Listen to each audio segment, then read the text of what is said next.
So puttering, coffee, gym, Puttering, coffee, gym, and then work. work. So what's work look like? What are the productive hours look like for you?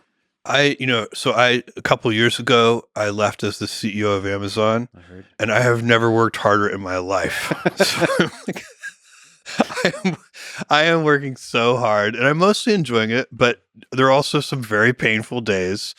Most of my time is spent on Blue Origin, and I'm so deeply involved here now for the last couple of years. And in the big, I love it. In the small, there's all the frustrations that come along with everything. We're trying to get to rate manufacturing, as we talked about. That's super important. We'll get there. We just hired a new CEO, guy I've known for close to 15 years now, a guy named Dave Limp, who I love. He's amazing, so we're super lucky to have Dave, and, you're going to see us move faster there. But so my day of work, reading documents, having meetings, sometimes in person, sometimes over Zoom, depends on where I am. It's all about, the technology. It's about the organization. It's about, I'm very, I have architecture and technology meetings almost every day on various subsystems inside the vehicle, inside the engines. It's super fun for me. My favorite part of it is the technology. My least favorite part of it is, building organizations and so on. That's important, but it's also my least favorite part. So, that's why they call it work. You don't always get to do what you want to do. How do you achieve time where you can focus and truly think through problems? I do little thinking retreats. So for this is not the only.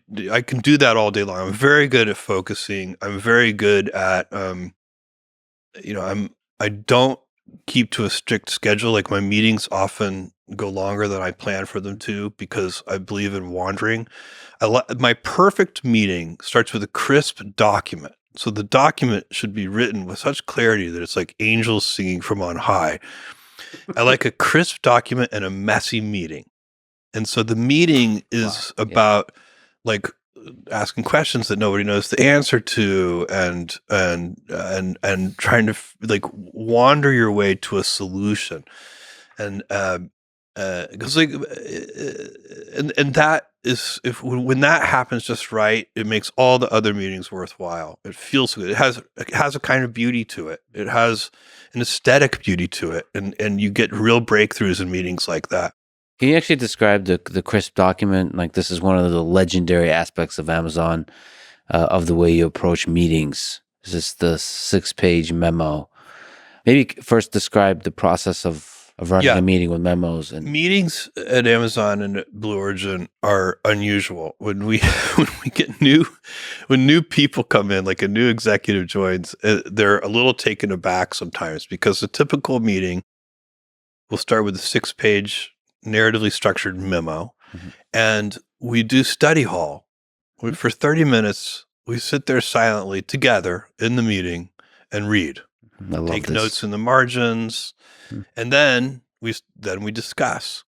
And the reason, by the way, we do study, you could say, I would like everybody to read these memos in advance, but the problem is people don't have time to do that, and they end up coming to the meeting having only skimmed the memo, or maybe not read it at all, and they're trying to catch up, and they're also bluffing like they were in college, having pretended to do the reading. Yeah.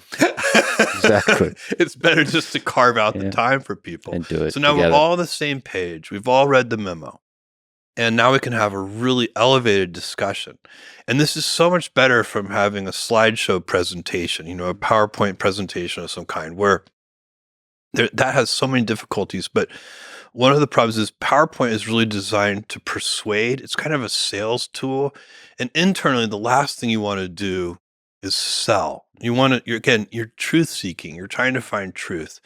And the other problem with PowerPoint is it's easy for the author and hard for the audience. And a memo is the opposite.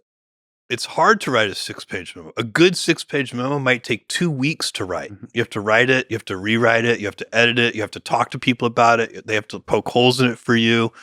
You write it again. It might take 2 weeks. So the author, it's really a very difficult job.